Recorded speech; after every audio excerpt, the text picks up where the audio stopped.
I can see some people tuning in on the live, and just want to point out that, no matter what the challenges are and no matter how much hard work it takes, college should always just be fun and enjoyable. And I'm very happy that today's online event is geared towards Indigenous students, because it's just obvious that we need more Indigenous people in workplaces. We need Indigenous doctors and Indigenous lawyers and veterinarians and construction workers, and the list just goes on and on. So just remember, whatever it is that you're good at, whatever you enjoy, there is space for you. So remember that.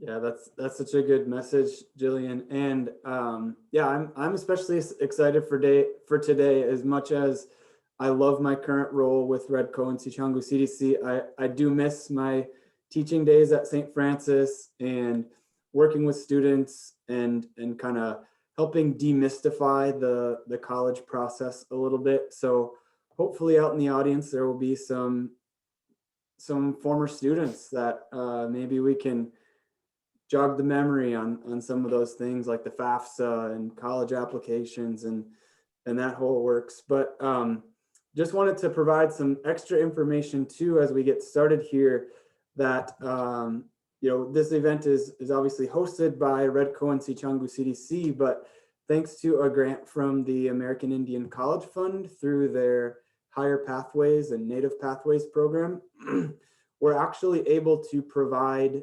incentives or stipends to eligible students who participate today. There's just a couple rules. You have to set up an account, and all these rules are in the Facebook event, so you don't have to write this down. Go check out the Facebook event. You've got to set up an account with Native Pathways, which one, you should do that anyway because they have amazing resources, as you're about to find out. Two, they've got a quick survey in there so that they can help serve you better. And then we will send you 2 surveys also, we being Sicangu CDC Redco. So we want to figure out what your interests are, and then just afterwards we'll send you a quick survey to figure out if this was helpful, what we can do better next time, and then to find out if you're interested in connecting and following up with any of the folks that you hear from today. So again, we're really excited. All that information's in the Facebook group, and students, you can earn to learn today. You can learn about college access, and get paid to do it. So it's a win-win. Definitely. And I just want to say, Aaron, I've already talked to 2 other students, and we were talking about running, and they remember you running at Crazy Horse, and they're like, that was my teacher. He was such a good teacher. So I know a lot of the students have great things to say about you. So I feel like they got one of the best people to help host this event today.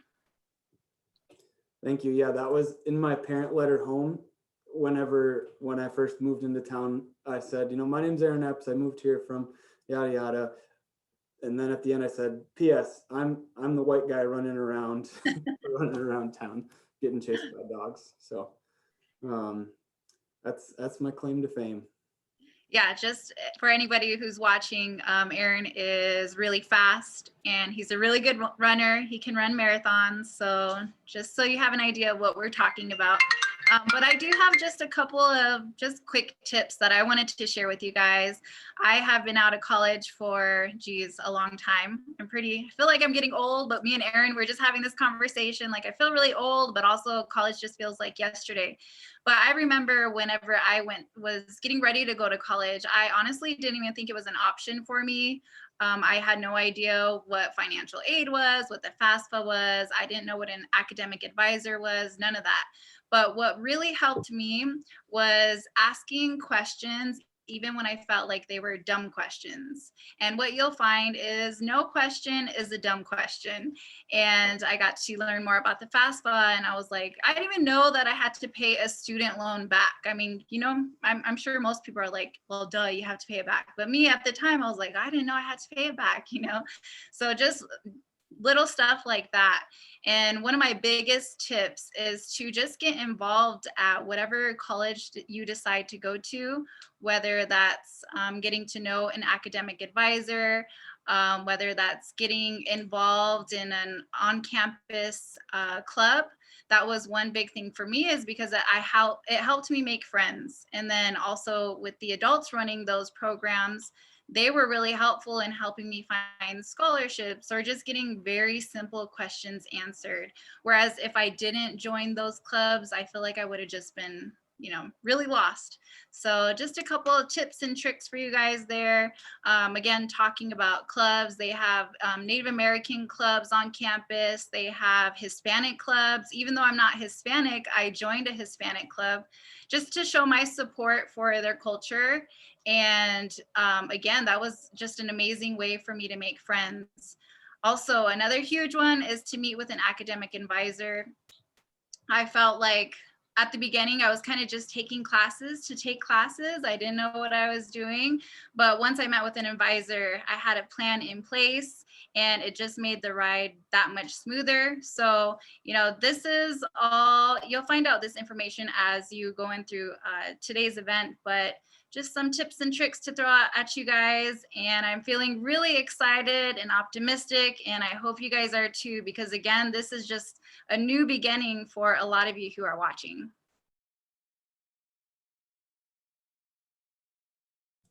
Yeah, that's awesome, Jillian. Thanks for sharing that. And so kind of along the lines of tips and tricks and helping through that process, that leads us right into perfectly to our first guest, our first speaker, and also, as I mentioned earlier, kind of the sponsor of this event. And so as a teacher, I always thought that this was one of the greatest resources and something that, is just an amazing tool for students to use. So we're really happy today to have Micheline Pennington from the American Indian College Fund and their Native Pathways to College program. Tons of awesome information. So I'll turn it over to you. Thank you so much for being here. Awesome. Thank you so much. And I'm super excited to be here today as well. And I just want to second what Jillian said, that tip about asking questions. So you've already met Aaron and Jillian, and now you've met me. Those are 3 people who are here to help you, and you're going to meet more people who are eager to support you in your journey to seeking your higher education and becoming an employable graduate. So I just really loved that tip, and I want to second that and just let you know that there are people here who want to support you. And then I also want to celebrate all of you for being here today. I'm always super impressed and just super grateful when students show up and they're here to learn more about how to take their future into their hands, learn about the resources out there. And so I'm over here clapping for you all the way here in Denver, and I'm just super excited to share what I have to share with you today. So I'm going to go ahead and share my screen. And so again, my name is Micheline, kind of like the Michelin Tires brand, if that helps you remember. And I work with the American Indian College Fund, and I am the high school college readiness coach. And so I specifically work in a program called the High School College Choice Program, which is what Aaron was talking about just a moment ago. This is the thing that you can sign up for to receive points, it sounds like, for coming to today's event as well. But also for a lot of other really great resources. So this program is for 9th through 12th graders who attend reservation-based schools and or schools that are funded by the Bureau of Indian Education. And by being a participant in this program, you have access to exclusive webinars and workshops, game nights that have a lot of really fun prizes. We also have an exclusive summer camp opportunity. We're hoping we can offer it in person, but we actually had our first virtual one last year in 2020, and it was really awesome. We had about 200 students in attendance, and we had some really great feedback. We also had John Harrington, who is an astronaut, so that was really cool. So great guest speakers as well at our events. Additionally, you'll receive exclusive opportunities and information via text and email as a part of this program. And again, you'll also have access to me, a college readiness coach. So if you ever have questions or need help or just need support, even just an accountability buddy, I have a student I'm meeting with weekly to kind of make sure she wants to check in and see if she's on track. So we could do that too. So there are a lot of really great benefits, and you can apply at the website up here at the top of the slide. And just a tip as you're going through today, if you want to remember things, I know Aaron said he'll be sending out resources, but I often just take a little picture with my phone and then I can go back and look at that information later. So I encourage you all to apply for this program, and I look forward to hopefully getting to know you a little bit better. Another really great resource that's offered through the American Indian College Fund is the Native Pathways College Going Guidebook. This resource is absolutely beautifully created. It's created by Native professionals for Native students, and it has input from elders, family members, Native faculty and staff. So it's a really great resource from a lot of people who care about you. And so you can find this resource online, but you can also request your own individual copy at the website that's located at the bottom of this slide. If you're a teacher, a staff that supports students, you can also request classroom copies. So, but this is an amazing resource. And I remember when I was going into college felt like this really big concept that I couldn't really wrap my mind around. And so this is a helpful way to kind of get yourself started on that journey and wrapping your mind around your college experience. So the American Indian College Fund is the largest and oldest nonprofit organization that has been providing Native students with scholarships to go to college. And so that's primarily what we're known for. But we do also provide a lot of other really great resources. So I do want to share with you today, especially if you are a senior in high school, the application for our Full Circle Scholarship and Tribal College Scholarship is open. So by filling out this application, you're actually applying to a lot of different scholarships. Last year, we awarded $9 million to about 4,000 students. So that's super exciting. That application opened on the 1st and it will close on the 31st. And if you have any questions or need tips and tricks, please feel welcome to reach out to me. Or we have a lot of colleagues who can help with that as well. So we have a whole team that can help you with the scholarship application. So I encourage you to apply for that. And then some other really great resources. I hope that all of you are starting to look into scholarships. We want you to get that money that you don't have to pay back. So we do have a scholarship update that you can sign up for. This will send you a weekly update of upcoming opportunities and deadlines. So you can learn more about our scholarships, but also other scholarships such as like COBEL or ACES. We also have another update that is related to internships and networking, more like career readiness. So if you're exploring different careers and you want to have some hands-on experiences with that, this will have opportunities and information about that. And if you're exploring what kind of career that you might be interested in, we do have a free platform that you can use. It's called Focus 2. I highly recommend using this. It has self-assessments, personality assessments, so you can explore different majors, how much can you make in certain careers, all kinds of important information to help you choose what might be the best career for you. And then with that also, we are available on social media. So you can find all of this information on our social media as well. And we have Twitter, Facebook, and Instagram. And then I also wanted to share that we have a ton of events. So these events are not actually part of the exclusive events that I mentioned earlier. So sign up to learn more about those. But this is our spring calendar that we offer to all students. We have a large variety of events ranging from opportunities to take a break. You know, this year has been wild. And so we want to have opportunities for you to kind of kick back, relax, and have some fun. We also have events specifically related to scholarships and becoming career ready. And we always have really great prizes at these events. So I definitely recommend attending those. They are all free. And you can sign up at the website at the bottom of the spring calendar there. There is one that I want to highlight. I mentioned earlier, I want you to get scholarships. And so we do have a scholarship forum coming up where we will be talking about scholarships through the American Indian College Fund, but we are also partnering with the American Indian Graduate Center, COBEL, ACES, and a lot of other great organizations, and they'll be sharing more about their scholarships as well. So if you're a senior, I can't stress this one enough. It'll be on February 18th.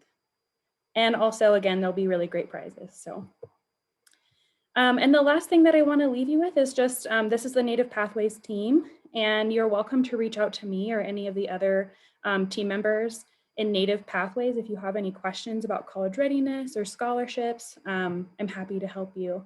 So thank you again for tuning in today. I'm just super excited that you're all here and that you're interested in learning more about college readiness. Awesome. Yeah, thanks so much for sharing. I know that guidebook, I think, was released when I was a teacher a few years ago, and that thing is amazing. It goes all the way back to like, what should I do as a freshman? What should I do as a sophomore? So that is such a cool thing. And I still get the scholarship reminders each month. So yeah, so much information. Awesome. Thank you. Yeah, thanks so much.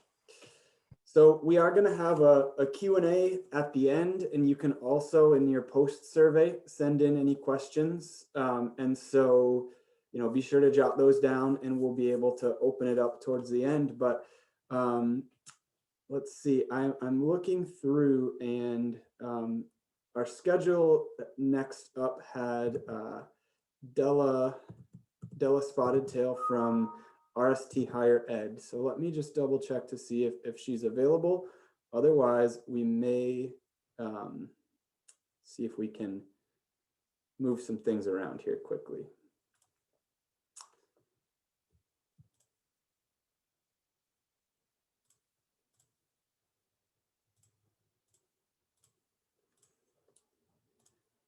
So just as a reminder, as we're moving through, that was Native Pathways through the American Indian College Fund.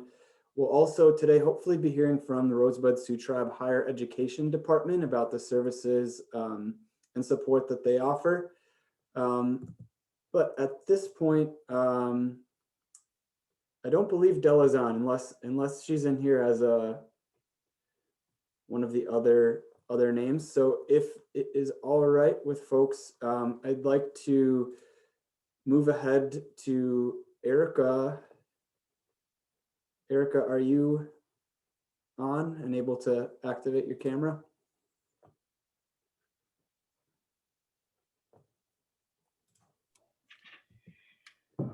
Hi.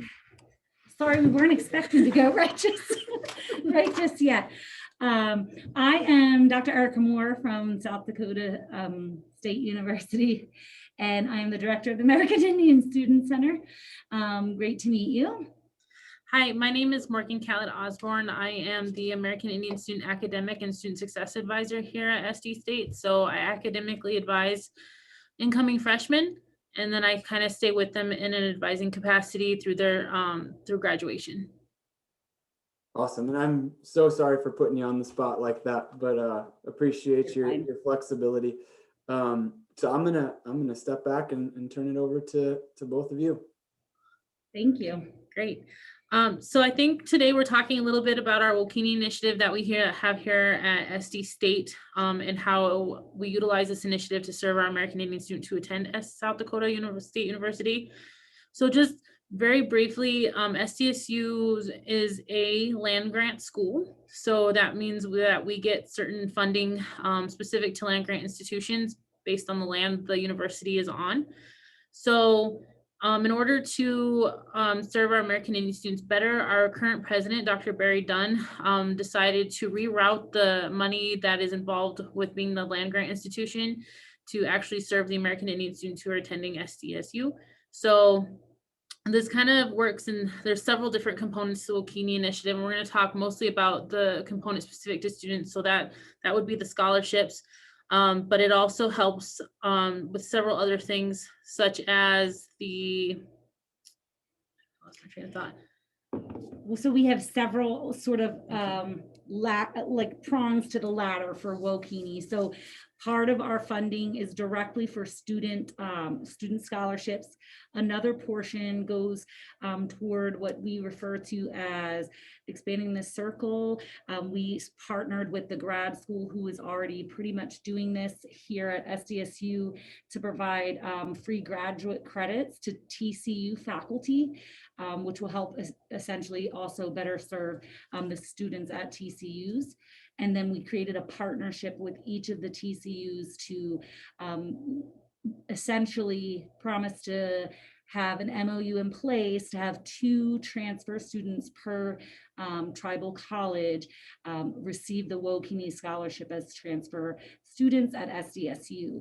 And then obviously we created new roles, the intentional recruitment coordinator for our students, and then the cultural programmer for our students here in the center. And then another component of the Wokini initiative was actually our new center. So we do have a standalone American Indian Student Center here at SD State now. It's located in the heart of the campus, just literally half a block away from our student union, as well as things like the library and our residence hall where our living and learning community is housed. So we're very much incorporated into our campus community and very accessible to students. So that was kind of another thing that came out of the Wokini initiative. And that money is not from the land grant funds. That was actually came about because of a very generous donation that was given specifically to build this facility. And it's a very beautiful building. So if you ever happen to be in Brookings and you want to swing by and visit, we're always happy to show people around. So kind of going back to the scholarship piece that is most important specifically to the work that we do with students, because it gives our students a chance to get a little bit of a scholarship to assist with the cost of going to school. So the Wokini scholarship, and Erica kind of alluded to this with the transfer scholarship, but for our incoming freshman students, it's $5,000 a year for 5 years, equaling a total of $25,000.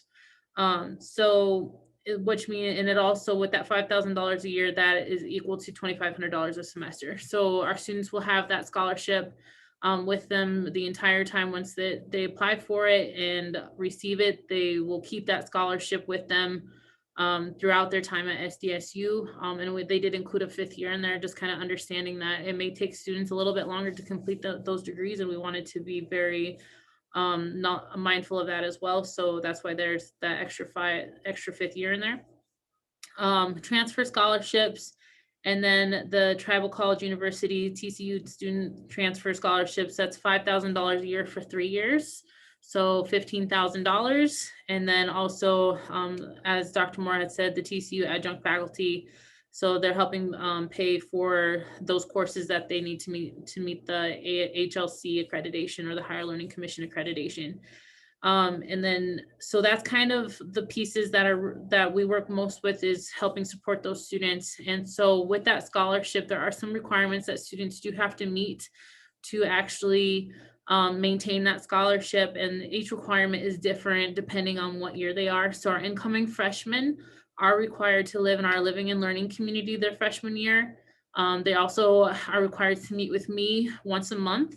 And then also we do once a month group meetings with the whole group of scholars in the attempt to kind of give them an opportunity to meet each other and get to know each other and support one another in that way. One of the other things that we do for freshmen as well, with all the meetings and then the living and learning community, and what was the last thing? There's one thing. I lost my train of thought. So that's just some of the requirements for the freshman year, and it'll come back to me. I apologize. There is one more requirement, and for some reason I cannot remember what it is. So for sophomore year, the requirements do change a little bit. We still require them to meet, but they are no longer required to live in the living and learning community. And at this time, we're also encouraging them to take on more leadership roles. So there's some different opportunities that they get access to as sophomores to kind of help build some of those pieces, the leadership pieces. And we're also working on some opportunities to actually do some work within the community and kind of help those students kind of learn how to build those relationships within the different tribal communities in our area specifically. We also, for junior year and senior year, we're definitely more focused on helping students kind of start to picture what it's going to look like for them after they graduate and kind of what their ultimate goal is. So we do a lot of things around, again, relationship building, nations building. So we really want to provide students with opportunities to see what it would look like for them to actually return to their home communities if that's what they should choose to do. We also are working on things like resume building and kind of starting to encourage them to get prepared to leave. So, you know, we really want them to be successful, not only here at SDSU, but wherever they choose to go from here. So helping provide some of the tools that they need to do that is really important to us as well. So that's kind of the main components about the freshman scholarship or the scholarship. And again, Erica and myself are both, Dr. Moore are both here at the AISC. We're also, our program coordinator is also housed here as well. And so we all really work hard and work together to kind of create a very successful experience for students. And we love to visit with students no matter where they're at in the process. So whether students are just kind of thinking about going to school, they are thinking specifically about SDSU, or they want to learn more about what we're up to here, we're always happy to take the call and or show students around the new AISC, show them around campus. And then we also work with different schools too. So if we have different schools reaching out, asking the specific questions about our American Indian students in our center, we're always happy to do private tours and things like that too.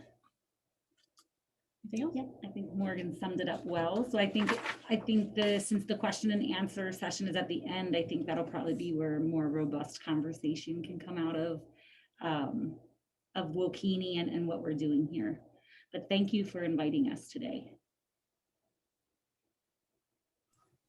Yes, awesome. Thanks so much for being here. We're really excited to have you. And real quick, what about the football team? I know the football team's a big deal.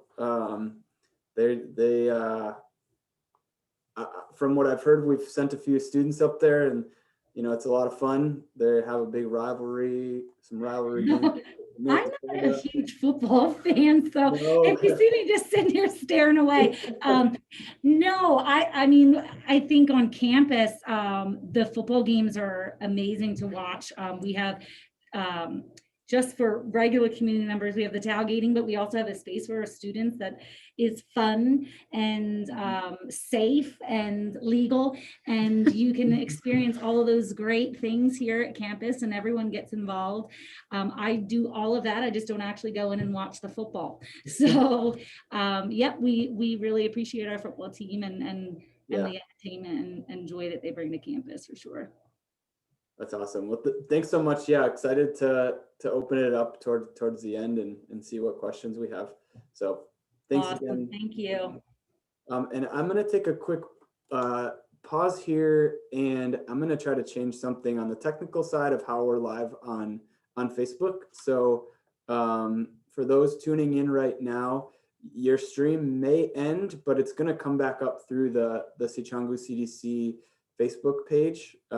So just bear with us for a minute, and then we'll get back started. Our next up, we're going to hear from Western Dakota Tech. So quick pause and we'll be right back. Thank you.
All right, so we're back live, trying a slightly different method technically to get going.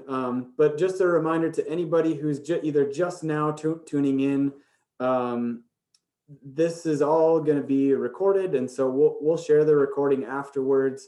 We definitely want to hear from from you about what questions you have, and we'll have opening at the end for Q&A with each of the schools and organizations that you've heard from. So so far we have heard from Native Pathways and South Dakota State on their Wokini initiative. And now we're going to move into Western Dakota Tech. So Brittany, thank you for being here today. And I will turn it over to you. All right. Hi, everyone. Can you hear me okay? Yep, can hear you great. Awesome. Okay, my name is Brittany. I am the recruiter at Western Dakota Tech, and today I'm going to give you a brief overview of Western Dakota Tech, technical college, and some things to think about when you're choosing a college. Like past presenters have said, there are no silly questions when it comes to picking a college, paying for college, scholarships, applying, financial aid.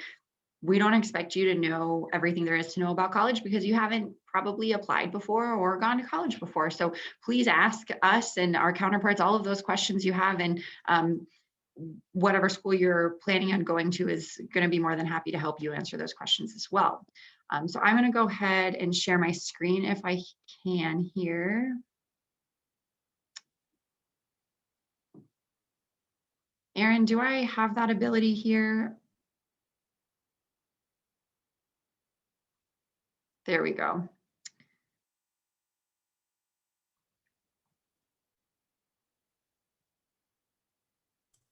Perfect. Yep, we can see your screen now. Perfect. All right. Okay. So Western Dakota Tech is the only technical college in Western South Dakota. There are 4 technical colleges in South Dakota, and technical college is going to be different than university education in a few ways. So with technical education, you are learning to do a job. You are learning whether it be a trade or a specific subject. Most all of your classes are going to be under that one subject. So whether you're going for welding or auto tech or nursing, you're going to take all of those classes that are related to that program, and you're going to take probably 5 other general education classes like math and English. This is different than university education in a lot of ways, but most of the time with university education, you can kind of pick and choose. You can take any random classes that sound kind of fun and interesting.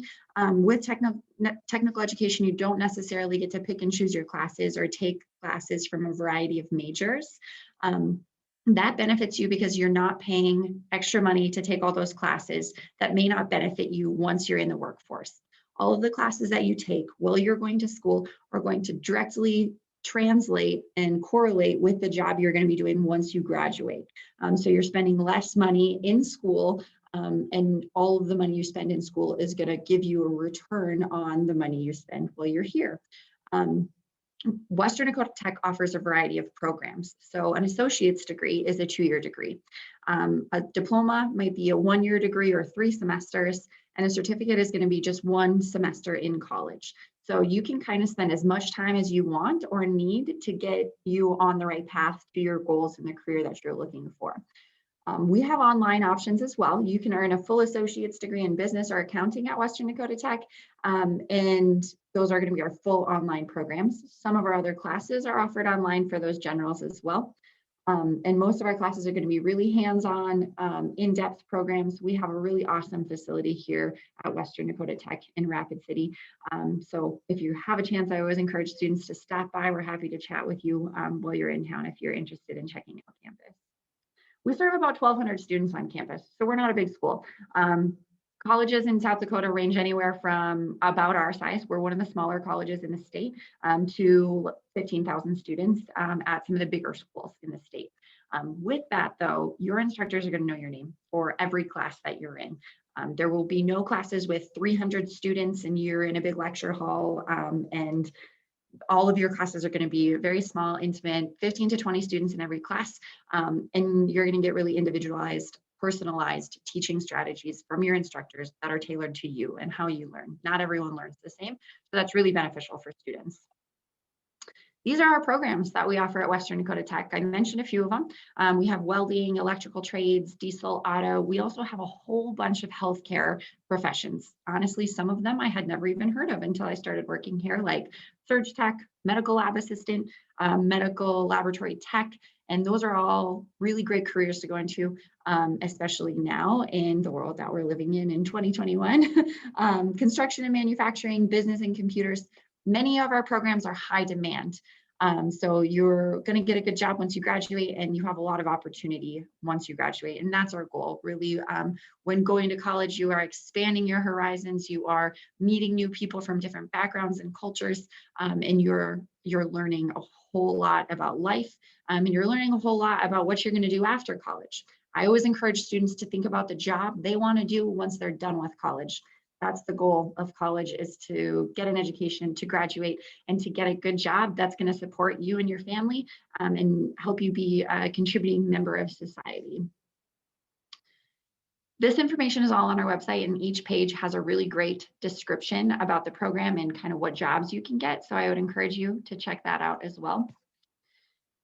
And speaking of jobs in South Dakota right now, most of the jobs that you look for, if you're starting to think about the job you want to do after college and you do a quick Google search for that job, you'll find that most of the jobs will require you have an associate's degree. This data is from the Department of Labor website for the state of South Dakota.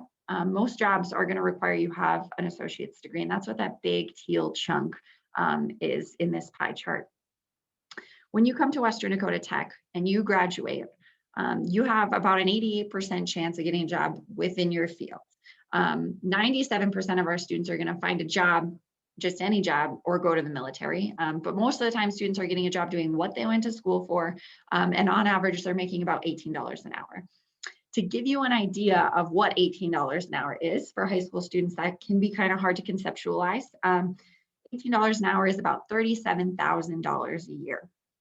If you're familiar with the minimum wage, if you have a part-time job in the state of South Dakota, it's about $9 to $10 an hour. If you work full-time after high school at your local grocery store or a fast food restaurant and you're making minimum wage, you will earn about $19,000 a year.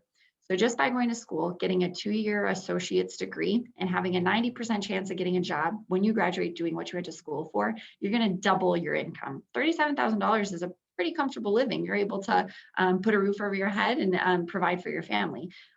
And there's a lot of opportunity no matter what kind of field you want to go into, whether that's business or something hands-on like a trade or healthcare. These jobs are in demand, and you have a really good shot at earning a really good wage after only 2 years in school. So paying for college, we've talked a little bit about this. Scholarships are the best way to pay for college. Of course, there are very specific scholarships based on your culture, your age, your GPA, but there's also scholarships that if you apply for them, you may be able to get them if you don't have a 4.0 GPA or you don't do so great on the ACT. At Western Dakota Tech, we really strive to give the opportunity to all of our potential students to earn a scholarship. We also have full ride scholarships available, which we'll get to in a second. Financial aid. Every college has a financial aid office, and you should definitely be in touch with them while you're filling out the FAFSA application. Like I said, there's no stupid questions. Please ask all of the questions about the types of financial aid available, whether it's student grants or student loans. I think Jillian at the beginning said she didn't realize you had to pay back student loans. Yeah, I didn't either. Those are very common things, and there's a lot of information that goes into your financial aid and paying for school. So ask those questions. So full ride scholarships. We also have scholarships that are based on your major, and you might get some money for books or, $1,000 here or there. So there's a whole bunch of scholarships like that. But there's also the Build Dakota Scholarship, which is specifically for technical colleges in the state of South Dakota. The other 3 schools have this as well. However, you have to apply individually for the scholarship at each of the schools once you're a senior. And this is also open to students who are maybe looking to come back and upskill. All of these programs listed on this page are eligible for this program. They pay for your tuition, your fees, your books. They buy you a laptop. They buy you all the tools you'll need for your program. And in return, you live and work in the state of South Dakota doing what you went to school for 3 years after graduation. On average, our programs cost for an associate's degree about $20,000 to $23,000. That's $23,000 that you could graduate without having to pay back if you earn this scholarship. It's a huge opportunity. At Western Dakota Tech, about 30% of the students that applied for this scholarship received the scholarship. You have a really good chance of getting it. All you have to do is take the time, apply to the school, and apply to the scholarship. If you know you want to work for someone and maybe you're working at a healthcare facility as a CNA and you want to work there as a nurse, they could sponsor you and pay for half your education, and then the Build Dakota Scholarship can pay for the other half. If you speak with a sponsor and they want to pay for your school so you can work for them when you graduate, you're pretty much guaranteed the scholarship. There's a lot of information online about this, and we're happy to help with the whole process, but this is a huge opportunity to graduate from college completely debtless. All right, dual enrollment for those high school students, or if you know a high school student that's tuning in, Western Dakota Tech offers dual enrollment classes, and you can actually take any of our classes that we offer on campus or online as a dual enrollment student. The specific ones like nursing or pharmacy, you can't take those, but pretty much any of the other classes you can take. And these are transferable. So these will transfer to any of the other Board of Regents schools. So they're like math, psychology, sociology, English. Most all of those are offered online. So for students that are not living in Rapid City, you're able to take those, and you take them at a hugely discounted price. On average, a college class, whether you go to SDSU or USD or the University of Minnesota or Western Dakota Tech, an average college class will cost you about $1,000, whether you're paying for it with financial aid or scholarships or another way. That's on average what a college class costs. On average, you're going to pay about $150 for a dual enrollment class. So if you have the option, please take advantage of dual enrollment if you're a South Dakota student. And that's all you have to do is be a South Dakota high school student as a junior or senior. These give you a huge opportunity to jump ahead and pay way less for school. All right, a little more about Western Dakota Tech before I wrap up. I like to think that we're super helpful from the very beginning, choosing your major to filling out FAFSA to getting a job after you graduate. Enrollment services is where you start. We help you apply, get scholarships, and register for classes. Our Student Success Center, once you're on campus, is going to be the place to go. We have clubs through our Student Success Center. We have the Native American Students Program. We have our Professionals Program. They offer free tutoring and accommodations as well. Career Services, they help you get a job. They're the ones that put together that statistical data that I shared with you. About 90% of our students are graduating, going right into the workforce, and they're going to help you write a resume and practice interviewing. It's easy to apply to Western Dakota Tech. We have open enrollment, so if you don't have a super awesome GPA, that's fine. We're not going to hold that against you. You'll just take our placement test, the AccuPlacer, to get accepted, and it places you into a math and an English class. If you take some dual enrollment and you do college algebra or English, awesome. That can help you get accepted as well, or maybe your ACT scores too. So there's a variety of ways to be accepted to Western Dakota Tech, and it's also free to apply. So if you are a senior, or you are a mom or a dad or a grandpa or grandma and you're thinking about coming back to school, apply. It's free. We'll give you a call. We'll help you with the process. You do an advising session with us, and then of course tour campus. That's the best way to know if a school is going to be right for you. And like I said, we're happy to help with the whole process from applying to getting a job after school. We're happy to help, and I look forward to seeing some of you on campus very soon. Thanks, everyone.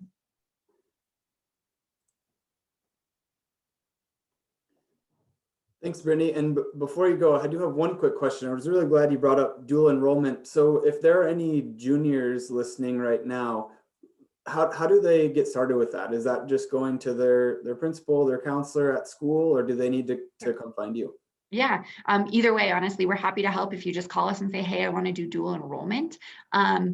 If you are, I guess it would be a junior currently, or sophomores going into their junior year, you can start taking those in the fall. Seniors, you've passed your deadline, but for sophomores and juniors, you can talk to your principal, you can talk to your counselor, you can talk to your favorite teacher. They're all going to be people that are going to help you with the process. wdt.edu/dual, DUAL. Our supervisor, Nora, made some really awesome videos that step you through the whole process. You submit an online application, you get us your high school transcript, and that's pretty much all you have to do. So we're happy to help. And like I said, a lot of different schools will offer dual enrollment. We offer a lot of classes online here. We also offer free books if you enroll by the enrollment deadline, which if you're looking at fall, you got plenty of time. Books are expensive, so you can really literally save hundreds of dollars by taking your classes through Western Dakota Tech and getting those free books. Yeah, that's awesome. Thank you for those resources. And I know I heard a story a couple of years ago when I was teaching about someone from a neighboring high school who graduated high school with a certificate of Yeah. something. I think it was like a nursing certificate or something like that. So Absolutely. that's really, really awesome. Yep. Great. Well, thanks again for being here. We'll open it up for Q&A towards the end, but just wanted to welcome everybody out there in Facebook Live land. This is our college, virtual college fair. I'm Aaron Epps. I'm a former teacher at St. Francis, so I helped some students through the college process, and I'm really excited to have this conversation today. And if you missed us at the beginning, sorry, we had a little technical issue, but just wanted to make sure that that everybody knows that this is being recorded. So we'll send this out afterwards. And for students, you will have the opportunity, if you sign up through Native Pathways for a profile and take a couple surveys, you can earn an incentive or a stipend just for taking the time to learn today. So if you've got any high schoolers or even college students or recent, I should say, recent high school grads who maybe had their plans thrown off due to COVID, let them know this is going down, and they can earn some money today to learn about these different opportunities. So just to kind of recap where we're at, we've heard so far from Native Pathways, from South Dakota State, the Wokini Initiative, and now Western Dakota Tech. And so we're going to keep things moving. And I'd like to ask Abby from University of Minnesota Morris. Awesome. Thanks, Aaron. So as everybody else has said, one, there are no stupid questions. I am a low-income first-generation student. I had no clue what college was. Like, I didn't think I was going to college. And because of the helpful people at the colleges that I was interested in, not only did I go to college, I graduated college, and now I work for a college. If that's not living the dream, I'm not sure what is. So one, there are no stupid questions. And two, you belong here. Whatever school you decide on, whatever school you're interested in, we are so excited for you to join our campus. Hopefully that's Morris, but we want you to be successful and happy wherever you decide. And so never forget that you belong in higher education. I think that's something really important. And I'm gonna do a presentation now, so I'm gonna share my screen. Also, is anyone else incredibly sick of the share my screen verbiage because of COVID? I am. I never want to hear it again after this is over. So anyway, this is a really nice picture from the summer. It's really nice to see. This is our mall, kind of this big grassy area. It is covered under about a foot of snow right now. So it looks a little bit different right now, but don't worry, if you bundle up, you can still be outside and make snowmen. I'm going to fly through this presentation because I'm going to try to save us some time and fit in my 15 minutes. So if you have questions, just feel free to email or take pictures on your cell phone and go to morris.umn.edu. So again, my name is Abby Bangasser. You don't have to pronounce my last name. I'm a senior admissions counselor here. I'm also a Morris graduate. I graduated in 2017, which, like Jillian and Aaron said earlier, it feels like yesterday and I feel really old all at the same time. I have degrees in psychology and human services and a minor in biology. And I'm originally from a really small town in Southwest Minnesota called Slayton. About 2,200 people live there. So, okay, what is the University of Minnesota Morris? So we are a 4-year, so we're different than the previous school, Western Dakota Tech. We offer bachelor's degrees. So that's going to be a 4-year degree. It's going to be a little more general. And so instead of training specifically for one trade, it's going to be more broad. We are located in West Central Minnesota. So if you kind of look at the bump in Minnesota, we're just inside into the state of Minnesota. We have about 1,500 students, so we're really small school too. Same benefits like Western Dakota was talking about, being able to get to know your professors, having one-on-one interactions, every single piece of the getting to know you better and being able to move on to the next step is something that's really important to us here. And last, but definitely not least, we're part of the University of Minnesota. And so if you all know the Gophers or if you know UMD hockey, we are part of that same system. There are 5 University of Minnesota campuses. There's Twin Cities, Duluth, Crookston, Rochester, and us, the University of Minnesota Morris. We all operate pretty independently. So the stuff that I'm going to talk about is specific only to my campus, the University of Minnesota Morris. So small, let's start there. Our average class size is 13. That means that might be smaller than the high school class that you've been sitting in recently or zooming into recently. And so if you think about that, you're going to actually know your professor. They're going to know your name, which at first was really scary to me. But then after that, you know, you get to know your professors by their first name. You'll see them at the grocery store and at the gym, and just kind of around campus. And it makes it a lot easier to be able to talk with them. If you have questions, maybe if you're not doing so well, they can help you and they can say like, yeah, I saw that you were struggling with that. Or on the flip side, one of my favorite stories is one of our recent graduates, Lane, thought that they were going to be pre-med. They weren't quite sure what they wanted to major in, so they chose pre-med. But we have a required English class that you have to take. And her professor pulled her aside after class and was like, hey, Lane, you're really good at this. Have you considered a career in English or at least majoring in English? And so Lane switched her major, decided to major in English, and worked for our communication and marketing department on campus. So that kind of experience of customizing whatever you're interested in, or maybe showing you things that you never knew you were interested in, is possible because of our small class size. And last thing I want to talk about our classes is they are only taught by professors. You're not being taught by teaching assistants or graduate assistants. And like Western Dakota Tech said, you're not sitting in a lecture hall of 300 people where you're just a number. Our professors are actually going to know you and be able to help you. Public, again, like I said, we're part of the University of Minnesota. And so public comes with two things. One, the University of Minnesota system. So if you need resources that our smaller campus can't provide, we have one of the top education institutions and research institutions backing us up, the University of Minnesota Twin Cities. And similarly, public means that we're also affordable.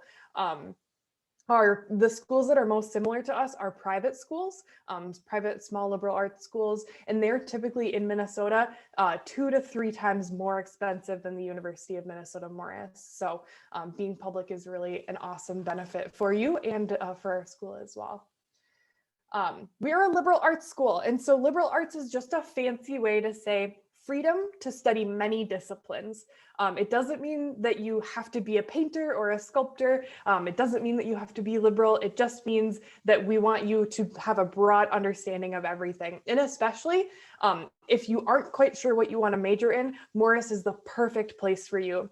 Because you're going to have some general education classes that will help you figure those pieces out, and your gen eds count no matter what you decide to major in. So for Lane, if she took a math class, that's going to count for her bio major, and then when she switched, it still counted as a gen ed for her English major. So liberal arts focus on things like problem solving, creative thinking, critical thinking, communication, and global and cultural competency. And so if you've ever looked at a job application or a graduate school application or maybe a law school application, what are the things that they want all of their people to focus on, right? They want to have communication skills. They want to be able to work in groups. They need you to think critically and creatively. Those are all the skills that are built into our education, no matter what you major in, no matter how long you're here, though hopefully it's for 4 years, or if you transfer for your 2 years. That's something that is part of us no matter what classes you take, is building those skills kind of in the background. Some of my students say they're really sneaky about that, in that you'll be working on a problem and you'll figure out how to do it even without help because you've got those skills. And that makes you really employable. So high school graduates, compared to students with just a bachelor's degree, there are bachelor's of science and bachelor's of arts degree. Morris offers a bachelor's of arts.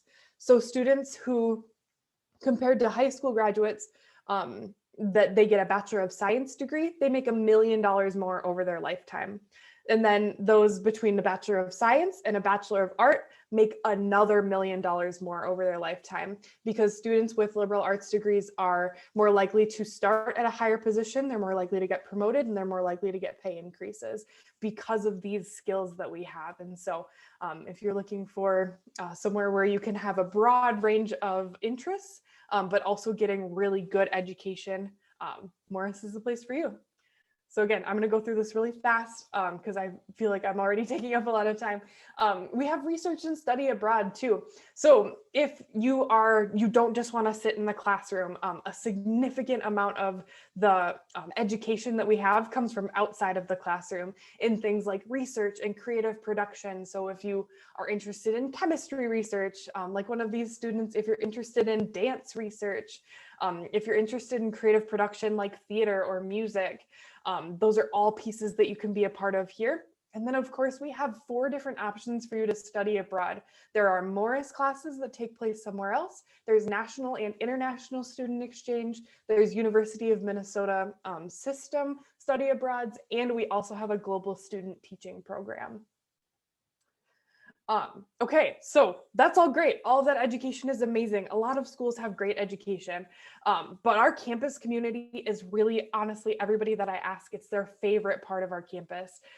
We have over 500 events just during the school year. So if you're thinking, what is there to do in West Central Minnesota? What is there to do in Morris? Chances are you might not even leave campus. Unless of course you want really good Mexican food at Mi Mexico, then you might want to leave campus. But otherwise it's dances and musicians and speakers. As you can see in this top picture here, Bill Nye visited us a couple of years ago. That packed our gym, that was awesome. We have a jazz band, we have a symphonic winds, we have a chamber orchestra. There's all kinds of different things that you can either be a part of or watch. Like I said, speakers, lecturers. We had the voice of Bob's Burgers, if that's somebody as a comedian that you're interested in. We had him visit a couple of years ago. We have sports. So if you're looking to continue with sports, we are NCAA Division III. We have 19 collegiate activities. So everything from, this is at a football game. This is our mascot Pounce with a selfie stick back before COVID times. So football, volleyball, basketball, track and field, golf, all kinds of different ones that you can check out on our website or search for Morris Cougars. We are super environmentally friendly. As of this past summer, we are 100% carbon neutral on electricity, partially because of the wind turbines that we have on our campus that make up the energy for us. And last but not least, we have over 100 clubs and organizations on campus. So that's stuff related to your major. We have a theater club, we have a biology club, and the great part is you don't have to be a part of that major to be part of that club. We also have groups related to equity, diversity, and intercultural programs. And so as you can see in this bottom right-hand picture, this is a picture from our CNIA Circles of Nations Indigenous Association annual powwow, which is typically held in April. Again, that looks a little bit different in COVID, but it is still a fantastic powwow to attend. We get people from all over Minnesota, North Dakota, and South Dakota, but also all over from the US as well. So we have specifically for our Native students or people who are interested in Native culture, we have CNIA, Circles of Nations Indigenous Association. We have our ACEs, which is our American Indian in Science Foundation. And so they get together and you also don't have to be a science major to be part of ACEs, but it helps students maybe present research at an ACEs conference. We actually hosted an ACEs conference a few years ago. So if you're interested in science and engineering, that's something that you could be a part of as well. See what else do we have here? Cost. So college is expensive.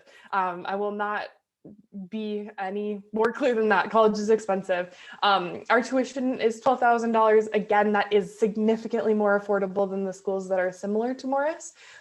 Fees include things like tutoring, access to our health services clinic and our fitness center, housing if you live in one of our main freshman dorms on campus, and a meal plan. All of our meal plans are unlimited, so you get to go to the dining hall as much as you want.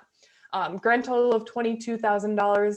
That is not the cost that you'll be paying. What you'll be paying, typically 96% of our students receive some type of financial aid.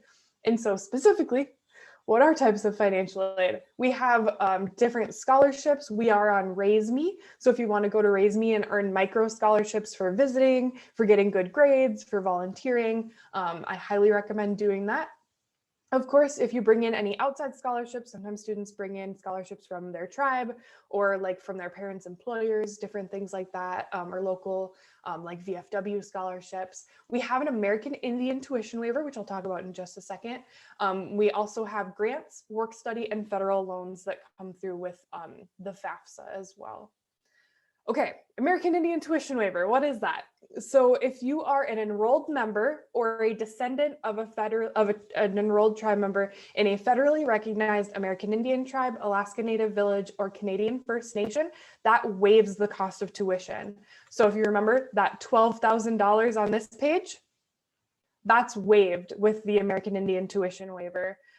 Your remaining costs, so that fees, housing, and a meal plan, are still eligible for all of that other financial aid. So the vast majority of our Native American students on our campus graduate with little to no debt. That means that they don't have money that they've borrowed. That means that they don't have to start paying back loans when they graduate. And this is for our admitted students. Of course, you have to meet the admissions requirements. Typically, I tell my students to aim for about a 3.0 GPA. And for students this year and next year, we are not requiring the ACT or SAT. So just work on getting good grades. So how do you do that? Like I said, you apply online. Seniors, you can absolutely still apply. There's plenty of time. We do transcripts or self-reported grades. Our ACT, again, is not required for this year or next year. And you're automatically considered for our scholarships. Whew. Okay, I know that was a lot of information. That was longer than any of the other presenters.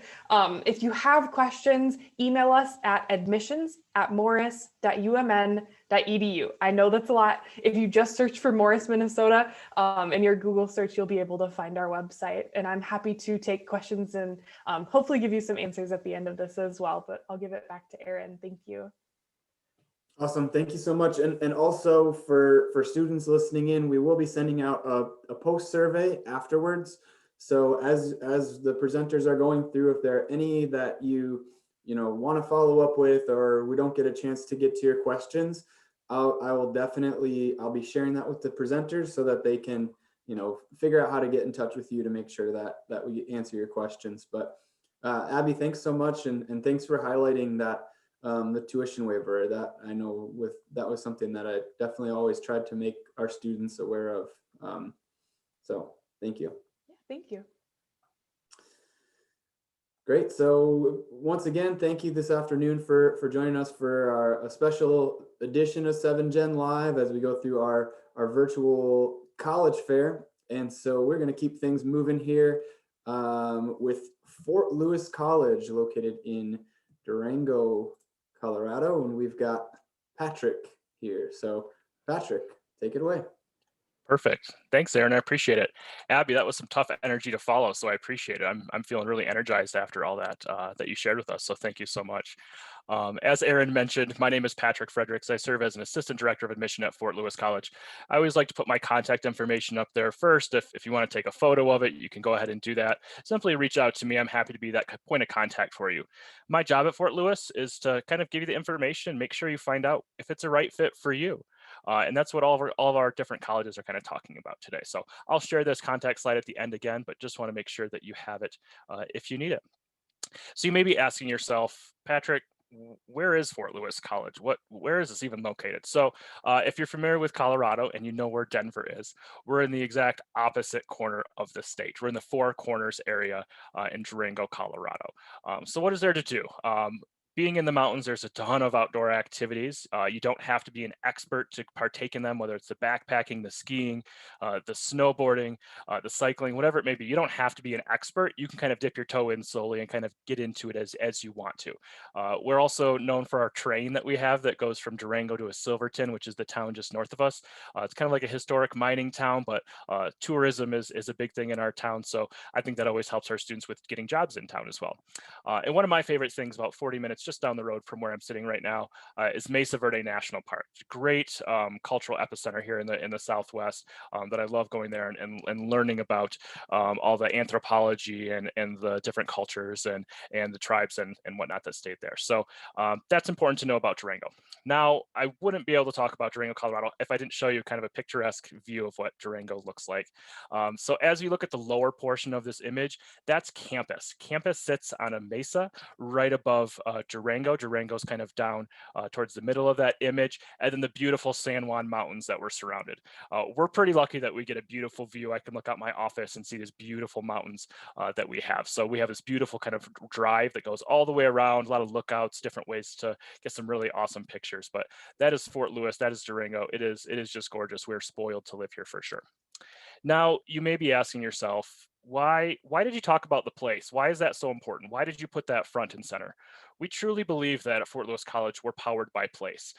The region's issues and problems that they're having turn into student projects that they are working on. So it's many it's businesses helping them with their marketing.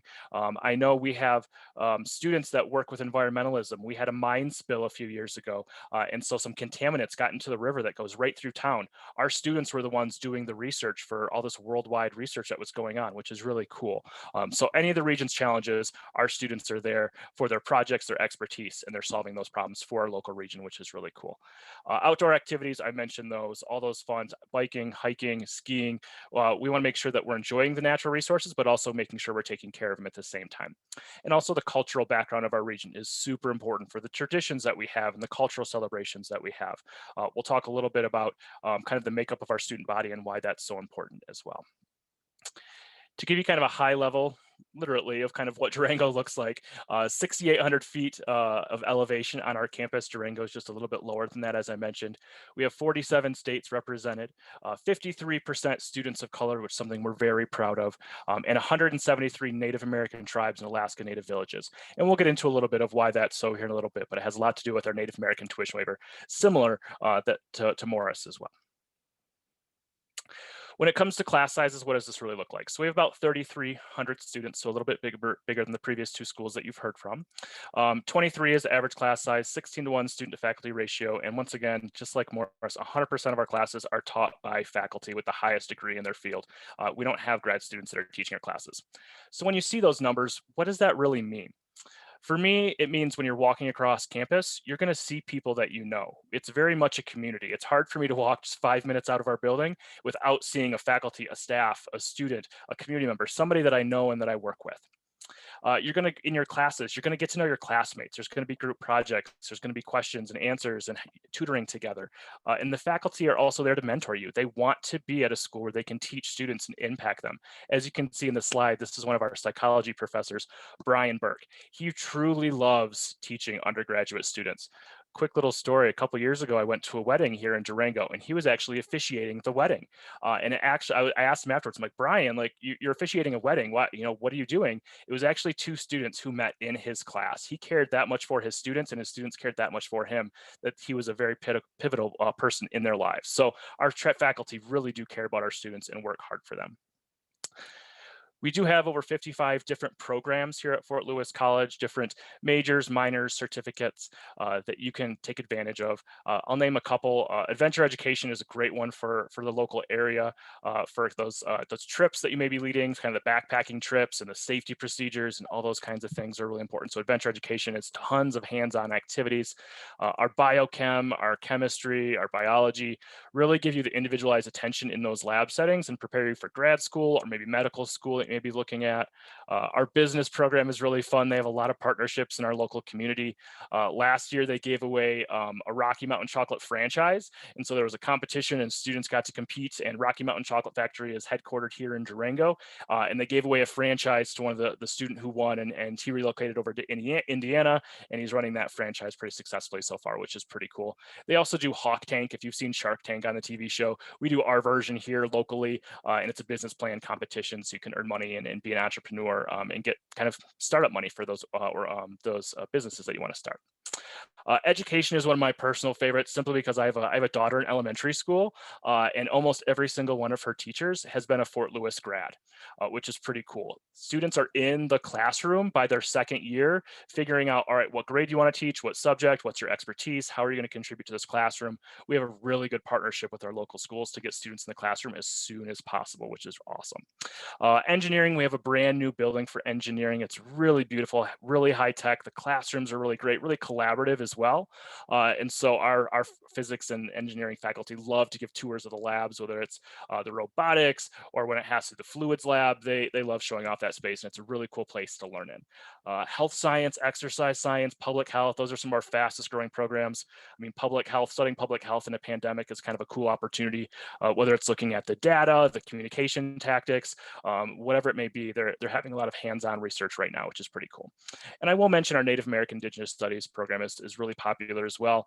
I always like to see what kind of majors or minors get partnered with that from students. I've seen students that use Native American and Indigenous Studies program as their major, but then they add business, or they add political science, or they add anthropology. It makes for a really powerful degree.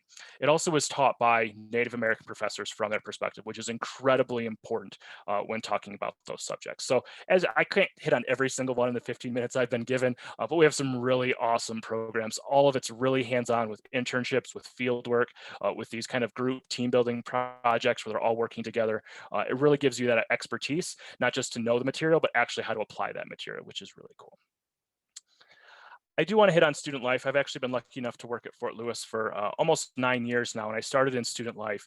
And getting involved, as many kind of counselors can tell you, is super important. Finding that community, finding that support, finding that area of growth outside of the classroom is incredibly important.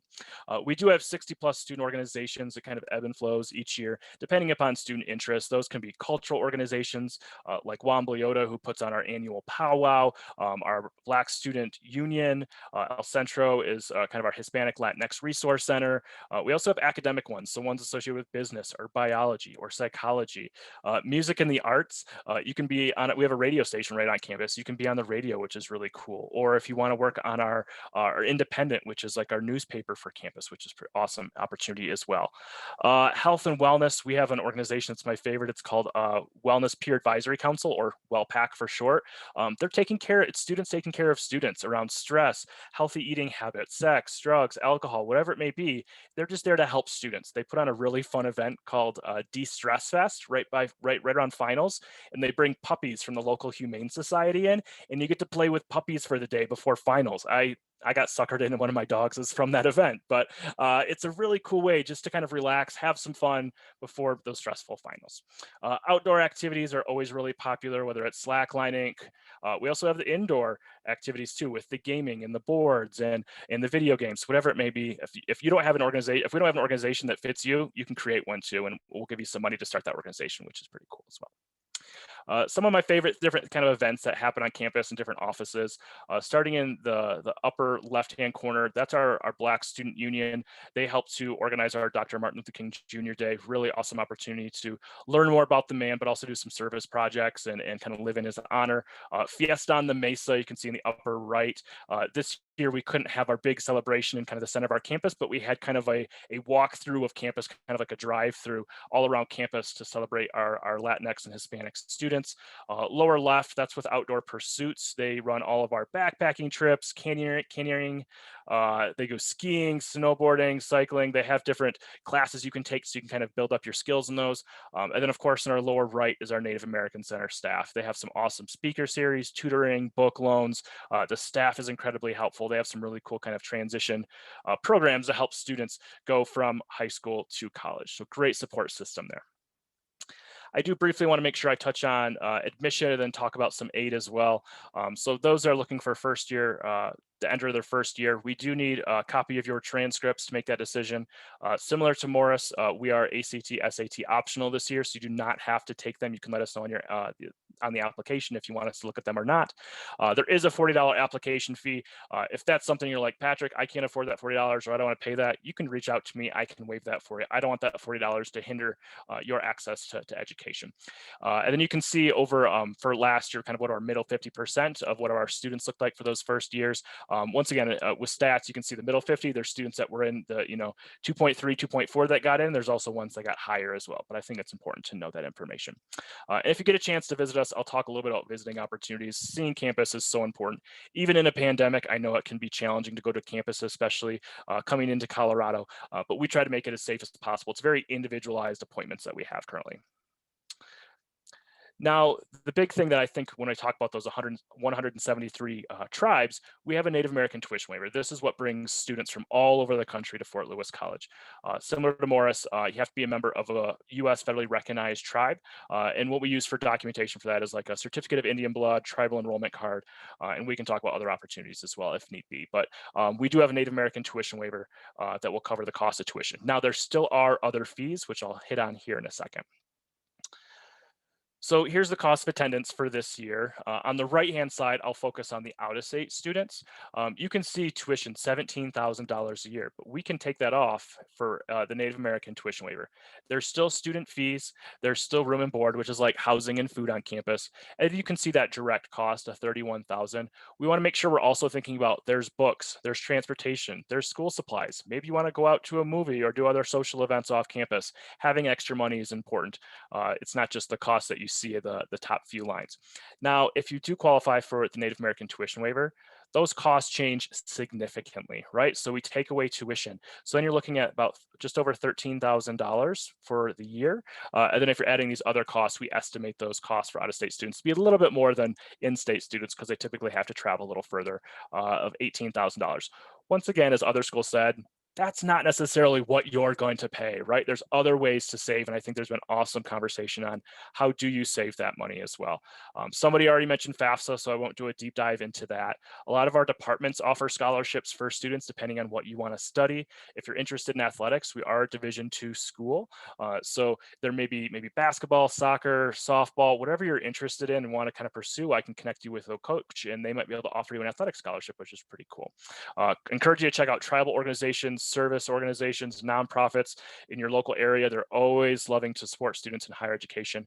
I will mention this website, FastWeb. It's not Fort Lewis run. It's completely outside of us. But FastWeb is a website I always send students to look at. It's kind of like the Google search of scholarships, and you can find hundreds upon thousands of scholarships there to apply for. As someone who used to look at scholarships and kind of grade them for a different organization, we never had enough people apply. You really take the time, apply every 100, 200, 300, 1,000, 2,000, every single little amount of scholarships and grants that you can get will help offset your cost of education. So focus on those before you go to loans, but loans still are an option as well. Now, I mentioned visiting campus. We have shifted our visits. We've been lucky to be doing visits since about July. They're very individualized, limited audience. It's one-on-one with an admission counselor, and then you get a tour from one of our current students as well, all around campus and get to see different things. So campus tours, we have those Monday through Friday. Saturdays, we are offering opportunities as well. We do have some in-person open houses. We had 2 last semester. They went really well. Once again, limited audience, everyone having masks and distancing and being spread out. We also have special admitted student days that we like to do. Once again, it's one-on-one appointments with an admission counselor, with a faculty member, with an academic advisor. You get a personalized tour around campus. You get to eat in the dining hall.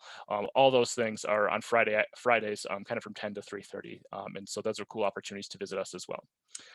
Now, I will mention again, here's my contact information. Please reach out if there's any questions. I love to throw my cell phone up there simply for texting. I know a lot of students love to text. I wake up every day and I have a couple text messages from students that I get to. So I do my best to get back to you as quickly as possible, but I'm happy to be that point of resource for you to answer questions, or if you want to set up some individualized appointments, I'm happy to do that as well. We have a lot of virtual programs that we're doing, kind of counselor connects, one-on-ones. We can connect you with a faculty, a student, some virtual open houses as well. So whatever I can do to help you, please throw the questions in there. I know everyone's here happy to help you and be a resource. So that's it for me. So Aaron, I will pass it back over to you.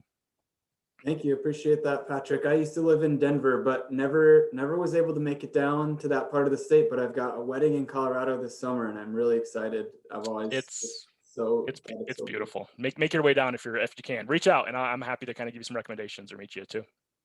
Fantastic. Thank you. And I want to say thank you to all the presenters. I know we're on limited time. You can tell how much information there is to share. So thank you everyone for being so flexible and working with our time constraints.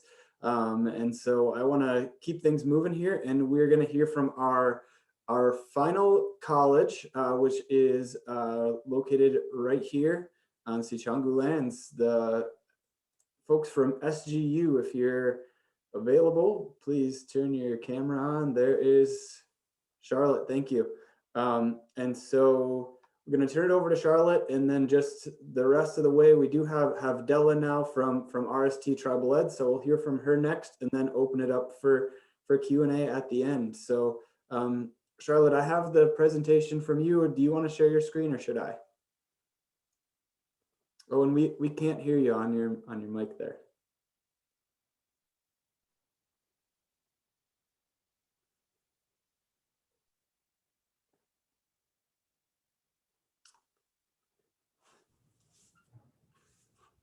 Are you able to hear me, Aaron? Yes. Okay. Okay, I guess I'll use Dwayne's. Okay. All right. Well, give me Ready? one Yeah, second. you go ahead and put it up. Okay. I'm here with two other people today. Marianne Left Hand Bull, who is a counselor out here at Sinte, and Dwayne Left Hand Bull, who does retention and recruitment. Stenstrom. What did I say? Oh, I renamed you, didn't I? I'm sorry. Dwayne Stenstrom, who does retention and recruitment. I'm very proud of our Sinte Gleska University. I'm a graduate from here. I work here. It is an accredited college. It's the first accredited tribal college that offered a BA and a master's. And it was accredited in 1983. We have open enrollment. All you have to have is a high school diploma or a GED. The reason I'm so proud of our college here is because we deal with the whole person, and we deal with them wherever they're at. We have a GED program so if you know of anybody that has not finished high school and they want to, send them our direction. We do not have housing, but we do offer busing, we offer free lunches, and we offer childcare. That's all stuff that is offered to the students. The childcare is at a minimal cost. Our tuition is $4,154 a year. We're working on getting the dual enrollment back. That was a very huge blessing several years ago when my daughter was in school. We have things from a one-year certificate clear up to degrees, master's programs. We have a very supportive staff that can help you with scholarships. And what I like about it here is our class sizes are so small. I think 10 in a class is considered huge. So you really do get to know your instructors, and all the instructors are there to help you. You have any questions, like somebody said before, there's no stupid question. There really isn't a stupid question. The only stupid question is the one you don't ask, because you don't get an answer. So we do encourage everybody to ask. I'm a huge encourager for staying at home and at least getting your associate's degree. So that would be at least a couple of years here. And at the cost that the college charges, that's basically nothing. And it is an awesome, awesome education, because we have some very well-rounded instructors. Dwayne Stenstrom is also an instructor, along with everything else he does here.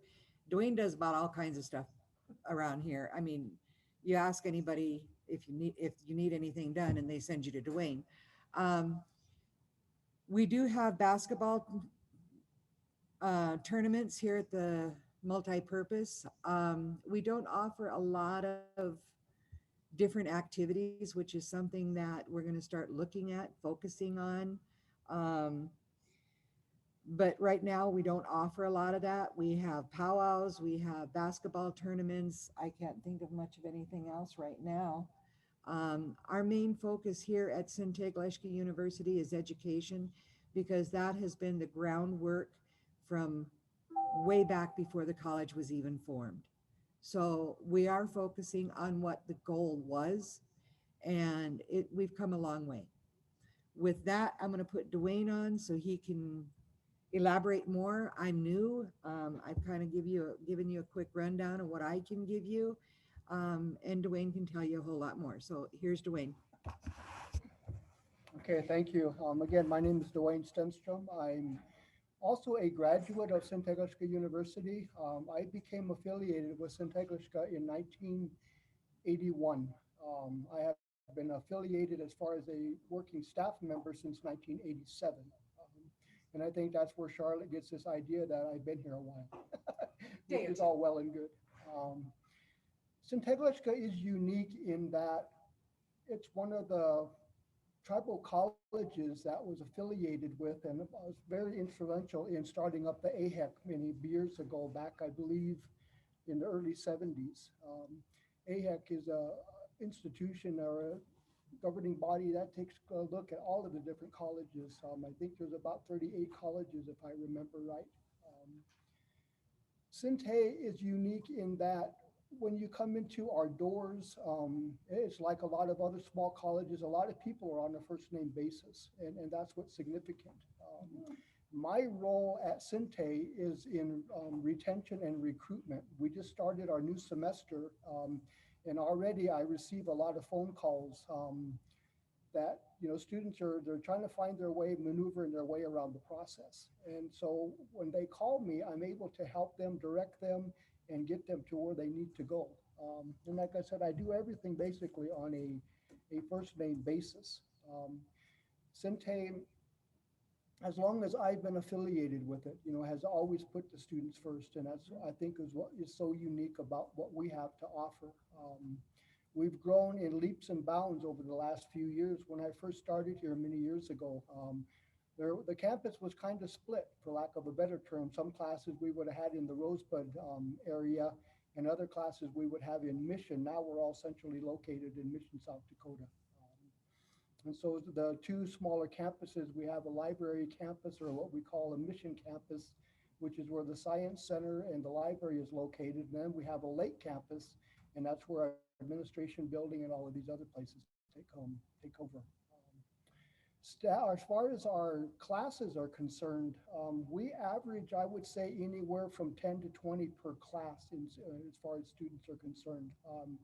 Currently, I'm teaching a sociology class, and I got 23 students that are enrolled this semester. And on average, I average about 20 students per semester. So it's good in that you get to understand and look at everybody, like I said, again, on a first name basis.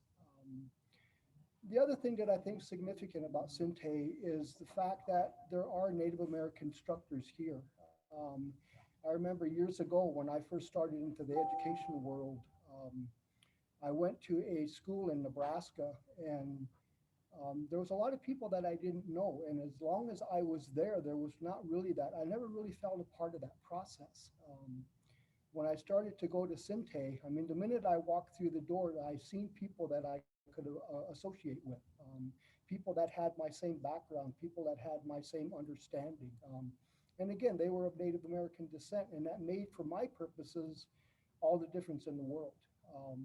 By being a part of that, and again, as being an instructor today and able to look at the students, that's what really kind of helps us, and I think it sets us aside and apart from a lot of other institutions. We keep basically that open door policy. When people come in, they're looked upon, as very unique, because we all are in that vein. Historically, we look at a lot of the things that have happened in the Native American community in the past and try to put some kind of an understanding to it.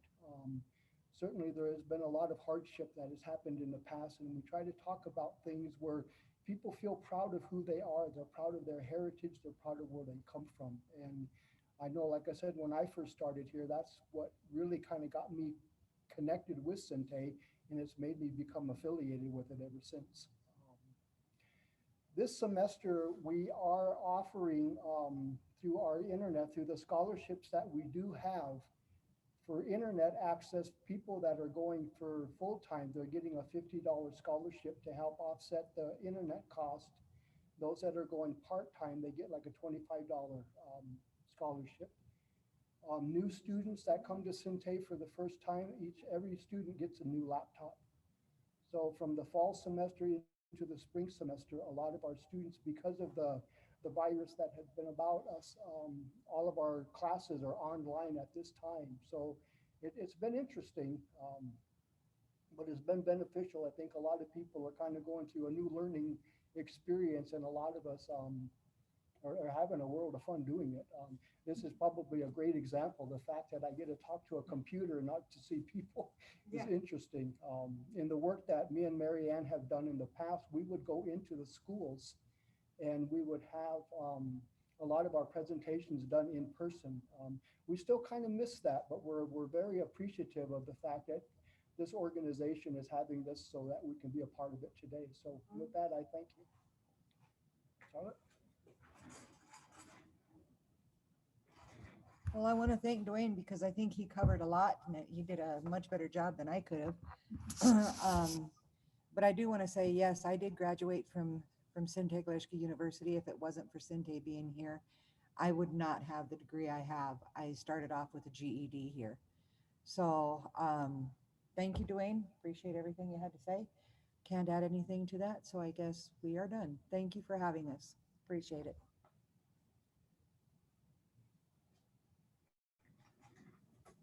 Yeah, you're very welcome. Thank you. And just because I know you had a couple of these slides towards the end and you hinted at it, but can you talk just a little bit about what the typical cost is at SGU, particularly when we're talking about local students from Todd County, St. Francis, or White River?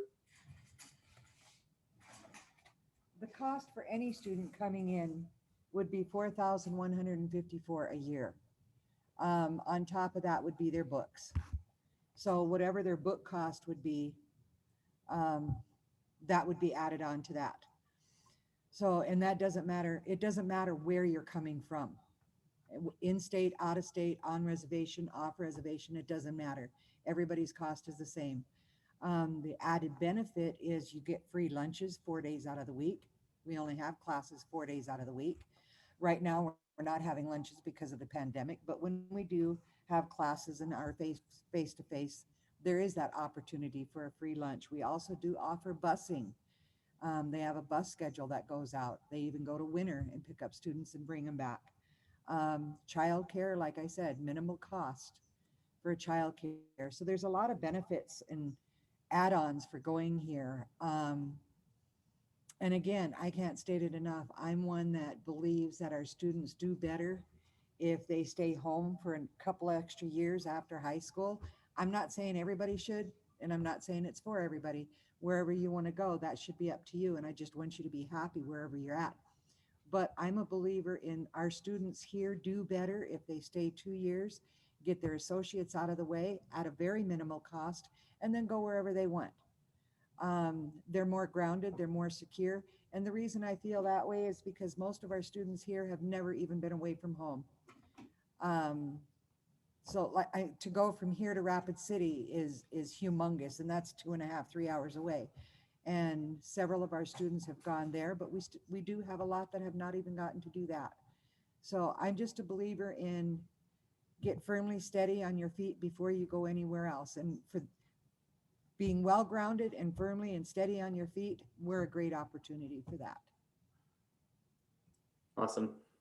Well, thank you so much for sharing. And with that, that wraps up our presentations from the colleges and universities, different educational institutions. But we do have one final speaker, and then we'll bring people back on for a Q&A. So I'd like to, at this time, welcome Della from the Rosebud Sioux Tribe Higher Education Department. So I last name.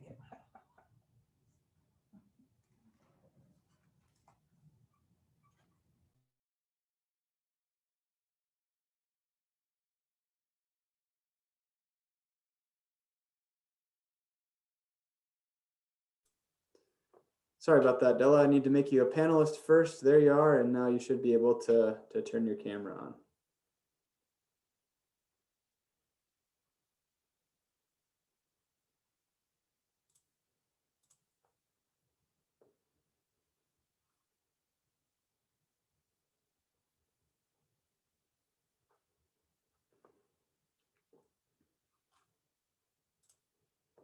All right, perfect. Here, got you on mute.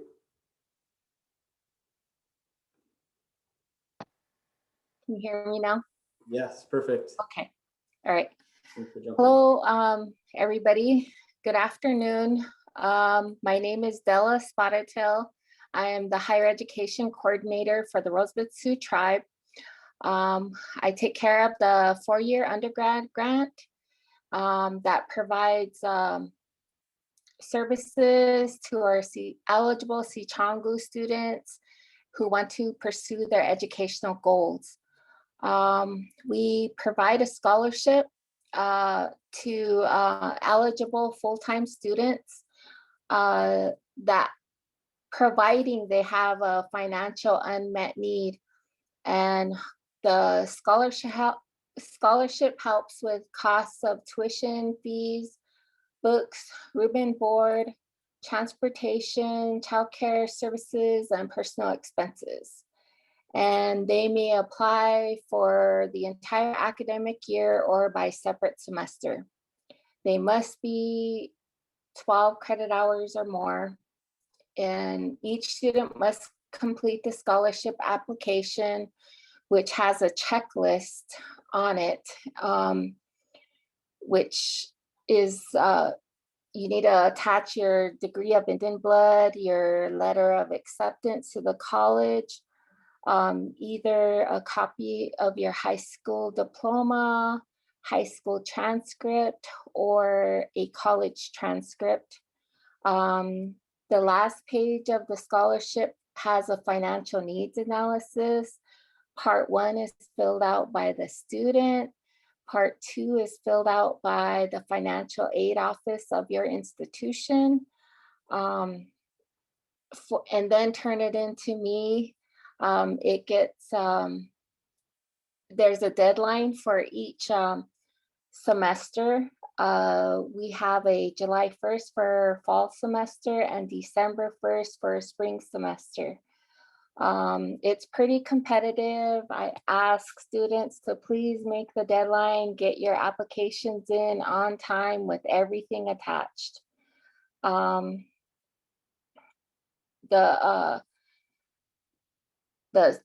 scholarship has to be completed with that has satisfactory admission and academic standards, and you have to comply with the deadlines and be subject to fund availability. And my funding priorities for students is continuing on reservations with seniors first, juniors, sophomores and freshmen, and then in-state seniors, juniors, sophomores and freshmen, and then out of state seniors, juniors, sophomores and freshmen. And then we also provide an assistance application for some of the students that don't meet the requirements of full-time status. Either they're in a certificate program or they're just not taking, they're only part-time students. And that application, it provides assistance for ACT fees, application fees, housing fees, book fees, and other fees related to higher ed. Also, higher ed can provide career guidance and assistance for anybody interested in going into college. And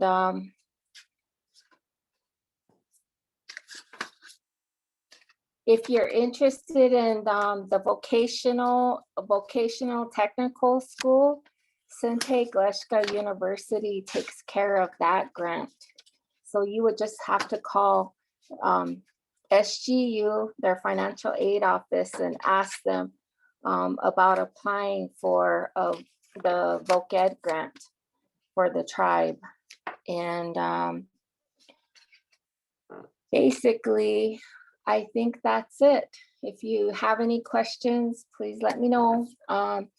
We have a website. Our website is rst-education-department.com.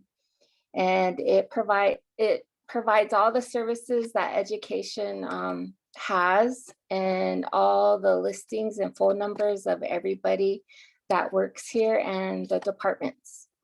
Is there any more questions?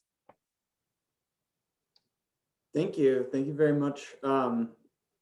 I'm glad you asked about questions. I need to check our Facebook and just see if we've had any questions throughout the day. But while I do that, I just wanted to remind everybody that this recording is going to be available. And so even if you missed different speakers throughout the day, we're going to have a full recording of everybody.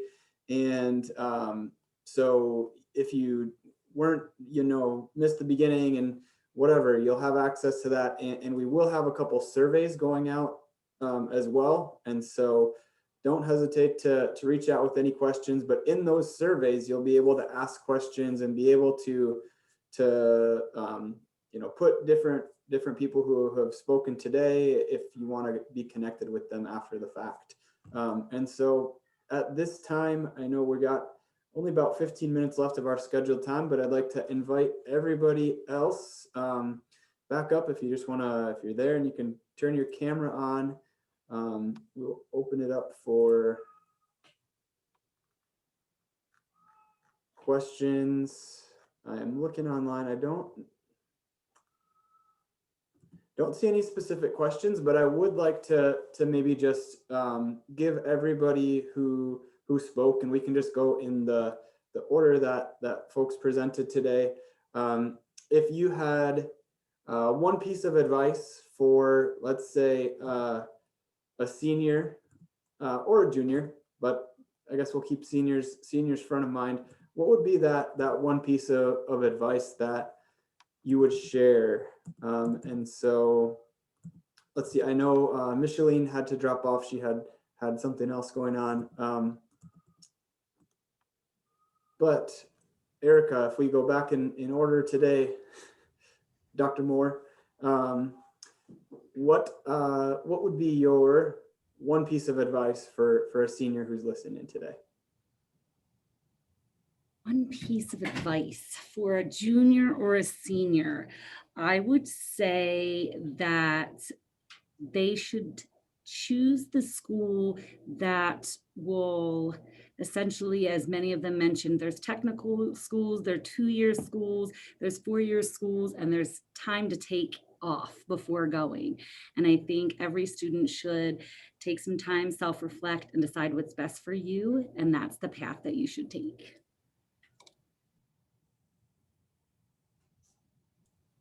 Thank you.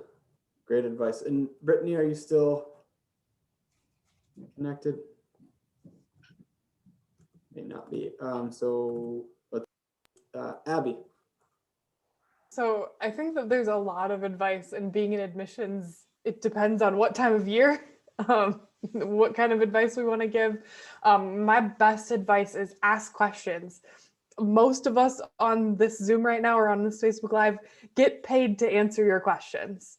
So if you have anything, if you want to know how many fluorescent light bulbs we have, let me know, and I'm happy to help you. It's my job to do it, to answer your questions, and I'm happy to do it too. So ask questions of wherever you're interested in. If you have a question that comes up, just send an email.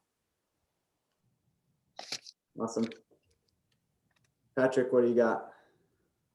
I think Abby and I have the same waves today, because I was going to say ask questions, right? Like there's sometimes, and I'm guilty of this, you probably saw this, I can speak really fast. I know the information, I get really excited. If there's something that someone says that you're like, wait, what does that mean? Like hold on, time out, ask those questions. And so I'll relate that also to finding the right fit for you. I think you've learned about tons of different schools, a lot of different opportunities. Look at all the options on the table. Think about the academics, think about the costs, think about the place that you want to live.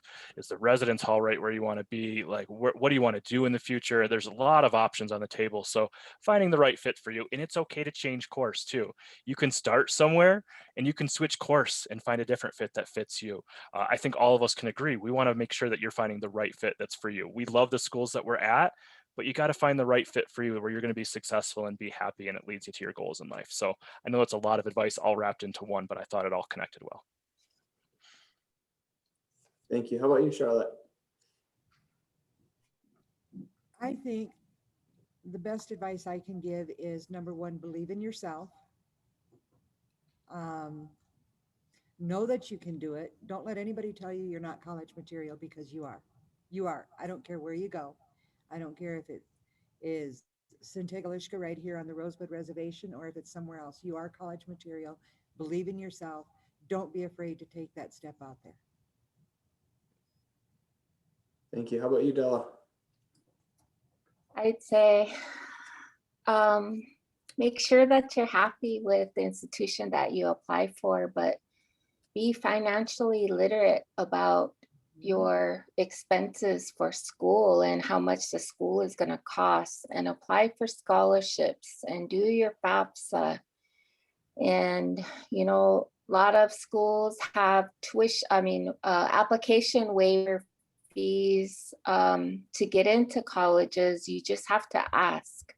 And right now, you don't have to have your ACT or SAT scores to get into other colleges. You know, don't be scared. Ask a lot of questions. You know, that's what we're all here for. Yeah, that's awesome. And if I could just jump in too, I think what I have seen a lot of times is students will get some good support in the winter and spring and be all set, and then summer will come and then plans will totally change. And so I would just really encourage students to make sure you find someone at your school or in your community who can really be that resource for you, that even when it's, you know, the summer, you still have somebody to reach out to and make sure that you're still on track. Yeah, because I've seen a lot of students who everything's good to go, and then summer hits, and I don't know what it is, if it just becomes too real or what, but know that there are a lot of adults out there who want to see you be successful. So yeah, we're all rooting for you.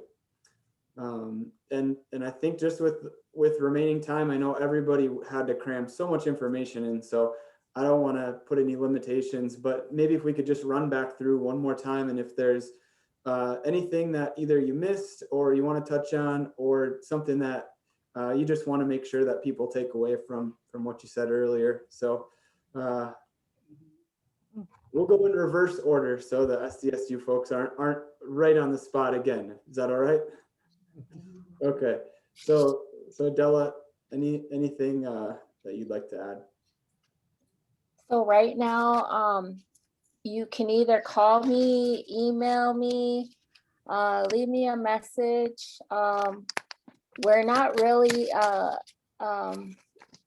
actually working with students face to face at the time. I am on a staggered schedule here in my office, but if you just shoot me an email or leave me a message, I'll get back to you, and you can find that on our website. Awesome. Thank you, Charlotte, or anybody on your team. The only thing I guess that I would like to add is, in order to get a hold of us, you can get a hold of us through sintegleska.edu, or you can call 605-856-8100 and just tell them what you need, and they'll direct you to the right spot. Great, thank you. How about you, Patrick? Since we're living in a pandemic, I think it's important to understand what we're doing for classes right now. I'll just keep it brief. Of about 80% of our classes are in person right now. We do have masks, distancing. We had 0 transmission in the classroom, so that's really great. We've got randomized testing. We just tested about 4,000 people in our community before they all moved back, all faculty, staff, students. So we're really trying hard. We heard our students, they said, we want to be in person. It's really important that we get a hands-on education. So we worked hard behind the scenes to figure out classes, density, masks, everything. So we're really working hard to make sure that our students can stay in person if that's what they want to do. So I'm not sure what that looks like for the fall. I don't think anybody around the world knows what fall is going to look like. But we are working hard to make sure that we're meeting the students' needs and making sure that we're keeping them safe as well. Awesome, thank you. Abby? So I think something that is important to know about probably all of our colleges, since we're decently small colleges, is that you can customize whatever you're interested in. So if you weren't sure if one of our schools has a nursing program, just email us or check out our website. If you're looking for, an English major, or if there's a certain career path that you want to obtain, and ask us, how do you get there? If maybe you're having trouble getting a hold of your high school counselor, or if they're really busy, because that happens a lot too. So just know that we're here to help you, even if Morris isn't the school that you end up going to. And I think that that's probably the same for any of the schools on this call too, is we want you to be happy wherever you go. And, for us, for example, we don't have like an RN program, but I can say, hey, SDSU has a really good RN program, and we can send you to different schools that might have what you're interested in, and we're happy to work together too. So know that it's customizable, and we're here to serve you. It's not the other way around. So.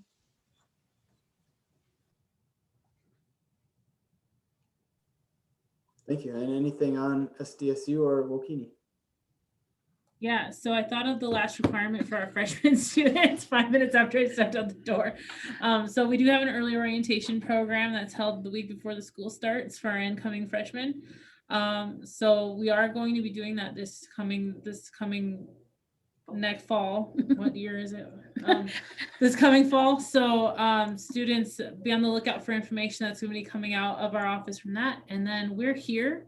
We are in our office at the American Indian Student Center at SDSU every day, 8 to 5. Call us, email us, search us out. You can find us through the sdstate.edu home website, search AISC. And like I said before, we're always here. We're always willing to take the call, no matter what your question is. And if we don't know the answer, we will definitely find somebody who does. Indeed. Thank you.